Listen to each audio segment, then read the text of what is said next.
Hello and welcome to all the men and women of the West. I'm Joe, here with me is my co-host Dan. Hello and greetings. And we're starting a new playlist. This one is called The Movie Podcast, because why overthink about the name for this playlist? I don't want this to just be us hating the movie. We're going to do as Batshine suggested and kind of do a bit of a walkthrough of the movie, pointing out all the lore inaccuracies, not in a raging tone or anything, just we're going to inform you of the lore inaccuracies and kind of use this as a walk to introduce people who have only ever seen the movies to the books. This way you get familiar with the books, and this will make it easier when you get to read the books if you haven't already. Hopefully this will be fun. And it'll avoid confusion between those who wish to transition to the books. Yeah. Because there are some inaccuracies that could turn people off to the book and confuse them. So the overall goal here is to discuss the themes, lore, and ideas of Tolkien whilst following the movie, scene by scene, frame by frame, and part by part. We're going to point out what's accurate, what isn't, what works, what doesn't, and hopefully this will be a good walkthrough and guide, and this will also be educational. Here we go. The movie starts with Galadriel saying, "The world has changed. I feel it in the water, I feel it in the earth, and I smell it in the air," which this is actually pulled from many partings at the end of Return of the King. It is said by Treebeard to Celeborn and Galadriel, because much as he wants to believe the Endwives are still out there, we all know they're gone from the world. It's just Treebeard's in denial. And I say that because there's no hint of the Endwives anywhere else. And so they have likely already passed, and it's a matter of he's in the grieving process. When he says, "It is sad that we should meet only thus at the end, for the world is changing. I feel it in the water, I feel it in the earth, and I smell it in the air. I do not think we shall meet again." The response from Celeborn is, "I do not know, eldest." But Galadriel said, "Not in Middle-earth, nor until the lands that lie under the waves are lifted up again. Then in the willow meads of Tasarinin we may meet in the spring. Farewell." Right here we have a problem thematically by taking the quote and giving it to Galadriel. It means Galadriel is full of despair and has no hope, because that's what that quote is all about. It's about the mourning for what was once green and beautiful and has passed. We have Galadriel who's in despair, when it's supposed to be Treebeard at the end, who deep down is starting to realize that sadly they're at the end of their rope. It's a very tragic line. Galadriel tries to reassure him and say there's still hope, don't lose faith. That said, to misdirect the quote to Galadriel, arguably already we are seeing a problem with the interpretation of her character, because she is not supposed to be the one despairing. Maybe to an extent, but she is the one who reassures Treebeard at the end. This is a very important quote on Treebeard's part. One can argue also misunderstood a quote. Because here in the movie, it's about setting a tone, but it's also a matter that it's just, I think that team thought the world is changing and the Dark Lord is coming back. No, this is after the Dark Lord has passed. It's supposed to be that victory over the Dark Lord would secure peace and whatnot, but the trouble is magical things are dying after Sauron goes. You've got the magic rings of Galadriel, Elrond, and Gandalf, which lost their power. And he's kind of in mourning, and he's saying, "I can feel the change, and it's not a positive one for me." He being Treebeard. And so, rather than it being a commentary on change in general, it's a comment on change for the worst. A loss, in a way. Because the world... Okay, the Ents are in the winter season of their people's lifespan. She goes on to add, "For none now live who remember it." This is pure movie, as far as I can see. It is a despairing line, to an extent, but I don't like the line. Yeah, and it's as you said, this is supposed to be a quote from Treebeard. Yeah, they added this part of the line to Treebeard's line, changing the overall quote. I don't know, I think that it's important that Treebeard be the one to say it, to express his despair. If you're going to have this line, Galadriel should at the beginning said, "Treebeard once said," after the quote. Oh, that would actually work. Yeah, that would actually work. People would then be going into the movie going, "Who's Treebeard?" It would set a hook, and later when you meet Treebeard, you go, "Oh." And when he says the line, you then have Galadriel's reply. Then we get, "It began with the forging of the Great Rings." Galadriel recounting the story, that's not in the book at all. In the book, it's pretty much Gandalf who kind of explains a bit of the history of the Rings of Power to Frodo. So putting the explanation in now, while I'm not sure I entirely agree with the decision, because the scene with Gandalf and Frodo is very important. There have been worse movie intros. This is a directorial choice that is pretty common with movie adaptations. adaptations, explaining aspects of the backstory to lead into. This predates the Lord of the Rings movies. There was already a long tradition of doing this sort of thing. This, I think, kind of started with, to an extent, Star Wars in 1977, but to another extent, for fantasy, Conan the Barbarian kind of started the tradition in 1982 when you had Mako's character pretty much giving an explanation of Conan's story while the screen is still darkened, building up towards scene of the father and the son on the mountain. Everything up to that point is basically explained by Mako, and even a little after. This is something of a tradition for fantasy movies. Peter Jackson was harkening back to 20 years of film history. Not exactly going to fault him for basically going to the roots, the cinematic equivalent of this genre. Start saying it started with the forging of the Great Rings. The line right before that she mumbled, but there she didn't. She generally has a really good voice. But there is one problem with this prologue's lines. Like 3 were given to the elves, so many to dwarves and so many to men. It's almost like there's this poem that comes at the beginning of Lord of the Rings that's essentially the prologue of Lord of the Rings that we all remember. Could have been used to explain things. Oh, what was that poem? Oh, right. It happens to be 3 rings for the elven kings under the sky, 7 for the dwarf lords in their halls of stone, 9 for mortal men doomed to die, 1 for the Dark Lord on his dark throne, in the land of Mordor, where the shadows lie, 1 ring to rule them all, 1 ring to find them, 1 ring to bring them all, and in the darkness bind them. In the land of Mordor, where the shadows lie. Should have had her actually say the poem instead. Could have 3 rings for the elven kings under the sky. There you could show the elves receiving the ring. And then when you get to 7 for the dwarf lords in their halls of stone, you could show the dwarves. 9 for mortal men doomed to die, and you could show the mortal men. 1 for the Dark Lord on his dark throne, and you could show Sauron with the 1 ring, the Mount Doom. This sort of sequence could really work, rather than the entire soliloquy that she basically gives, which I see what Jackson's doing, and hey, it's not the worst dialogue in the world. No.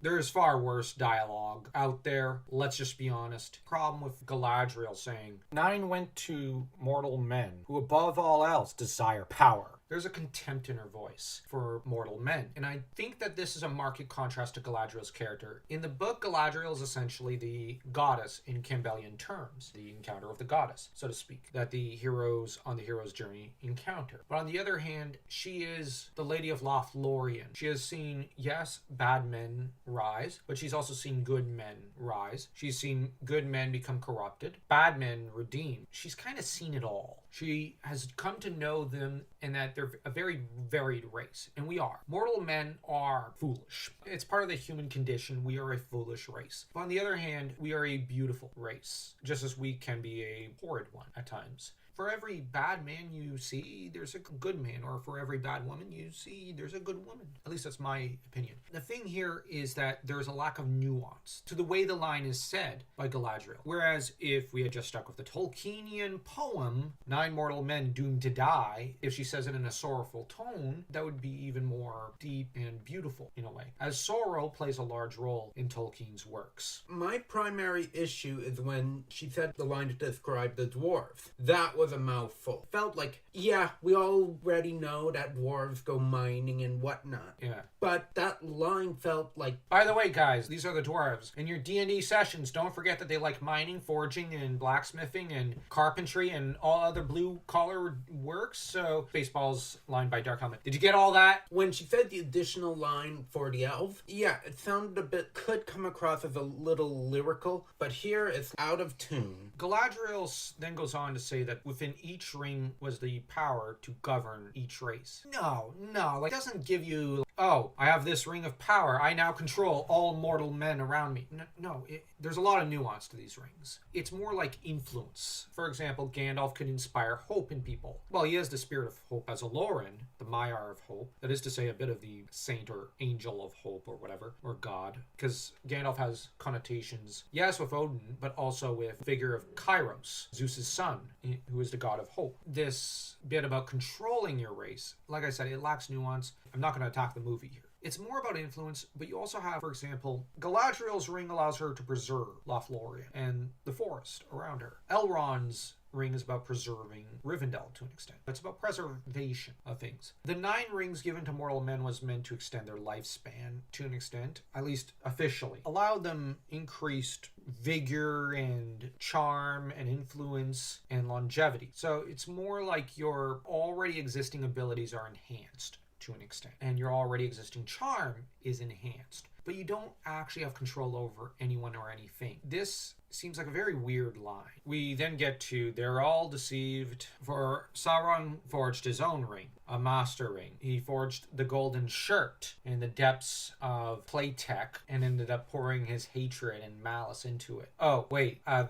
ring, not a golden shirt. That's right, sorry. We're big VLDL fans. Entire gold shirt, white shirt story is seriously awesome. Go check them out. I don't think the ring is ever called the master ring. It's the one ring to rule them all. Not the master ring, but it seems like they're trying to use it like a master control key or something. That's what it gives connotations of. It's a peculiar line. The rings for mortal men, rings for the dwarves, were forged with Sauron directing it and working alongside Celebrimbor and the other smiths of Eregion, the Smiths Guild. They forged these rings. Then Sauron went off to forge his one ring to rule them all, while Celebrimbor, who is not in the movie, not referenced in the movie, in no way, shape, or form involved in the movie, which I do think we should have had a forging scene, and maybe him holding up one of the rings. Celebrimbor, who was grandson of Feanor, the guy who started all messes in Middle-earth, Feanor being the craftsman of the Silmarils, was the greatest elvish smith of all times. Celebrimbor wanted to atone for his grandsire's sins and his father and uncle's sins. And Sauron used this to motivate Celebrimbor to do some misdeeds, such as usurping the position of Lord of Eregion from Galadriel and Celeborn. Celebrimbor ended up forging 3 rings without Sauron's help, the 3 rings that went to the elves. When he realized who Annatar, the Lord of Gifts, Sauron's undercover alias, was, he slipped over to Galadriel and basically asked for advice and for her to put in a good word with Gil-galad for him to an extent, and said, all right, here's my gift. Here are 3 rings for safekeeping. I'm going to go back to Eregion. I'm going to close the doors, and we're not letting Sauron back in. Sauron then took the rings by force. All this lore is skipped over, as Celebrimbor plays a role in that the doors to Moria were involved because he had strong dwarvish ties. On the other hand, skipping over Celebrimbor, I guess to an extent could work, but you could just show him in a passing scene forging the rings, but they're all deceived. And you have Sauron forging the ring in Mount Doom. I prefer the poem, but if we are not going to have the poem, you might as well just show Celebrimbor in passing, forging some rings. Even if he's not mentioned in the movie ever again, at least fans will get to know Celebrimbor to an extent. As to one ring to rule them all, that's taken from the poem. We then get the weird line, the free lands of Middle-earth fell to the One Ring. Just this linguistic structure of the sentence. What does that even mean? The free lands would be those of the free people of Middle-earth. Now, my problem here is fell to the One Ring. Is the One Ring floating around going, do this! Conquer those lands! And I know it seems like I'm being obtuse here, but you gotta bear in mind, adapting the work of a linguist and a philologist. So to have this very funny, weird line here seems weird. I don't think is good. This line, I think, could have used some serious editing. Your every sentence matters when you're writing, even in movies, especially movies. But there were some that resisted. A last lines of, so far we have very few of the lines of Tolkien in this film. As to the ensuing scene of the elves marching on Mordor stormtrooper style, it's an okay scene. I don't really have too many problems with it. I don't mind the scene for the most part. I just find it's a clunky line, and I'm kind of longing for Tolkien's words. And I agree with you. The visuals right now, they look good. We then get on the slopes of Mount Doom, they wage war in Mordor. This isn't such a bad scene. It's weird when you have guys being held off from near Mount Doom and other guys on the slopes, literal slopes, and falling off. How much of this region did they take? I ask because I'm confused by the movie, just looking at it purely as the movie. In the War of the Last Alliance, there were multiple fortresses. Basically, the War of the Last Alliance is a long conflict. It should be compared almost to the war against Troy on the part of the Achaeans. You have multiple strategies tried, you've got multiple fortresses and whatnot that have to be taken as the armies of Arnor, Gondor, and all the elves join forces to throw down Sauron. We should probably make a separate set of videos all about this war. Needless to say, very, very, very important event. This is where I'm going to agree with Jackson. You can't show the whole thing. This lasted for years. the war against Mordor. If you covered it, you'd have to have a whole other movie. Yeah, I'm actually going to defend Jackson's choice here. I do not like the idea of overdoing it here. You can show Thranduil's dad charging foolishly into the enemy lines because his grandson is Legolas, who will play an important role. So I do think that should have probably been shown, but on the other hand, I understand why that wouldn't make the cut because it's not that important. But Gil-galad was not in the movie, for example, and Gil-galad is arguably one of the most important characters. Maybe to an extent, the prologue should have been sliced up a little. You've got the part about the forging of the One Ring, then you jump to the modern day. You don't show what happened in the War of the Last Alliance till you have Sam who sings the song of Gil-galad. Then you show the visuals of what happened in the War of the Last Alliance and the death of Gil-galad. When Elrond discusses what happened in the War of the Last Alliance, you could show the visual flashback. That way you get shown the events in pieces. It's like a mystery that's slowly being resolved, put together. Because I guess I'm looking at Batman Begins, which shows the story of the Wayne family in parts. You have when Bruce falls into the pit, which is showcased at the beginning of A Nightmare by Bruce. Then you have Bruce who explains some of the events of his childhood regarding his fear of bats and his family life a little. And then we get the why, Bruce, why did you not avenge your family? This is where I think Christopher Nolan probably would have been a better choice for directing Lord of the Rings than Jackson. But that's just my opinion. But as for the first real action scene that we see, as the archers of the elves shoot almost through the front vanguard of their army to get at the enemy's front lines. Basically, they're whizzing the arrows over the shoulders of their allies, which is a really dumb move because you should be shooting upwards rather than through your own lines, which if a guy so much as twitches in the wrong direction, he's gone. He's just dropping forward and going, why? They really needed to bring in a battle historian. The elves who have an early advantage going almost legionnaire, slashing at the orcs, and then the elves decide that they're going to break their formation so that they'll be surrounded by the orcs and fighting with the orcs, which is your formation, as history has proven, is your strength. An army must be disciplined and well organized. And Roman legions would never break rank. This is something the Rome series, for example, did a good job showing. When Titus Pullo early on got drunk and broke formation, he was told, "Get back in formation, you drunken fool," by Lucius Vorenus, his superior, a centurion, who was enraged at the notion that a single soldier broke rank, and so the Romans took that very seriously. For that, Pullo was flogged. You cannot break formation. It's a death sentence. For some reason, Hollywood is obsessed with breaking formation. The problem is, you break formation, your entire side essentially lost. Or at least your entire line. So if the barbarians are throwing themselves at you, you have to hold the line, and you will hold the line. That is if you're a disciplined soldier. So this scene shows visually that the elves lack discipline, which is a total opposite from the book, where they do not lack discipline, and they're very poised, dignified, and self-disciplined individuals. You can disagree with me all you want, but visually, the problem with having the characters break formation and doing musus a la Dynasty Warriors is that while this could work in video games, this cannot work in movies. They're two different storytelling mediums. Plus, it contrasts with the poise and narration by Cate Blanchett. Her Galadriel is calm, disciplined, and regal. And then she comments on how victory was near, okay, and Elendil raises Narsil, which this part I don't mind. And then we get the humorous scene of Sauron just bashing guys around and looking like a Final Fantasy boss. Seriously, I actually don't like the look of him in this movie. It does not fit how I imagine Sauron. And bashing once, and you have 18 guys sent back from his Musu. Some people really love this look. I find that what I don't like is that it's overtaken the fandom so that you cannot draw Sauron in any other way. And I really don't like that. I want to see other interpretations of Sauron, who frankly does look like a Final Fantasy enemy, so that one kind of expects there to be a Final Fantasy battle song playing in the background. Parts of it looks nice and good. Probably look better on someone like Lord Soth from Dragonlance.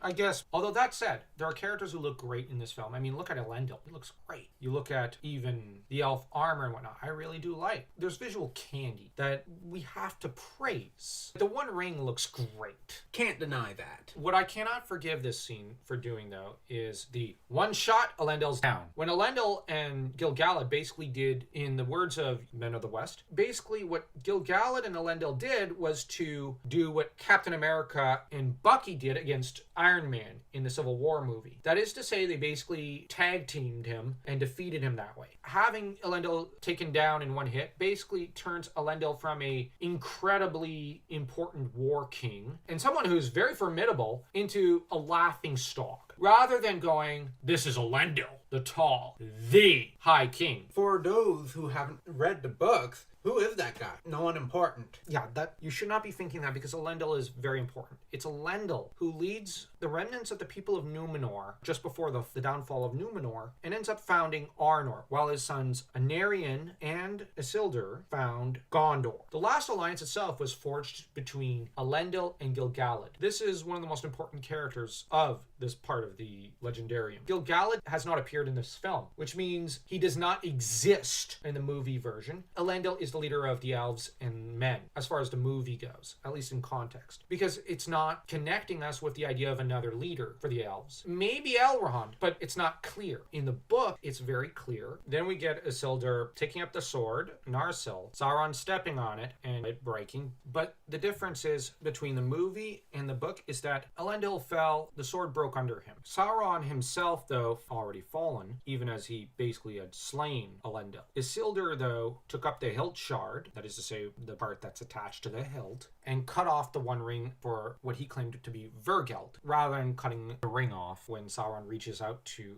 I guess, grope him? It's not clear why Sauron's reaching out to him. It's movie visual effect. Sauron, who's defeated and has his ring finger cut off because Isildur kind of wants the ring because he's overwhelmed by greed for it. Then we get Sauron, I guess, blowing up? I don't know. It's not clear. You just have everybody thrown off their feet. I don't know why. What was lacking here was the Final Fantasy victory fanfare. We then got Isildur getting the ring, and rather than him declaring it Vergeld, we have contemptuous comment about the hearts of men being easily corrupted, which I don't understand the weird contempt that they have Galadriel show towards mankind. This interpretation of Galadriel is not the worst one I've seen, but the weird contempt there is, I don't approve of it. She sounds arrogant.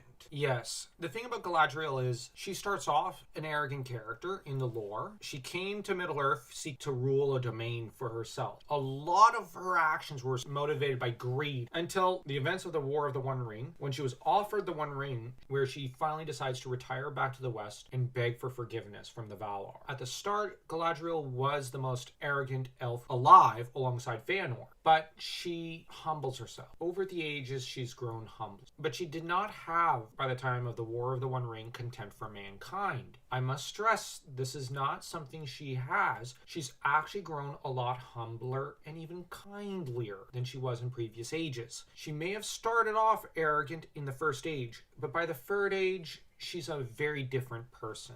The tone and the character being shown here might fit better in the first age rather than in the third age. That said, mortal men's hearts are easily corrupted. They can be. Here, my problem is it's building up Isildur as a bit of a villain. Isildur was a heroic guy. The next scene, which is the ambush of the Gladden Fields, and it's about how the One Ring led to the death of Isildur. Yes, but what the movie is neglecting to mention is that Isildur was en route to bring the ring to Elrond, having essentially finally admitted, oh yeah, I'm way in over my head. I am ready to give it up. I cannot hold on to this. He's ambushed en route for Rivendell, where his wife and youngest son are. By this time, he is also Enfioft, his nephew, Anarion's son, because Anarion died in the War of the Last Alliance, just as Elendil and Gil-galad did, so that became the royal line of Gondor. What Isildur then did was marched north. He had several of his sons with him. The bodyguards of Isildur took up position and formed up ranks. The sons begged the father, go save yourself. Use the ring to do so. Isildur did not want to at first because these are his sons. He would be throwing them away. So that you have this very tragic, heart-rending scene where you have Isildur, while his sons are, at least two of them are passing away. It's a scene which I find that you can't help but think that no father should ever have to bury their son. Isildur's basically buried three of them almost in one day. And so it's a very heart-wrenching scene, and you really feel grief for Isildur, who basically confesses to his son. King's son, said Isildur, I knew that I must do so, but I feared the pain, nor could I go without your leave. Forgive me, and my pride that has brought you to this doom. And so you have this beautiful father-son moment. This is the ambush in the Gladden Fields, in the Unfinished Tales. Isildur Isildur then goes to escape with the One Ring. He abandons his son and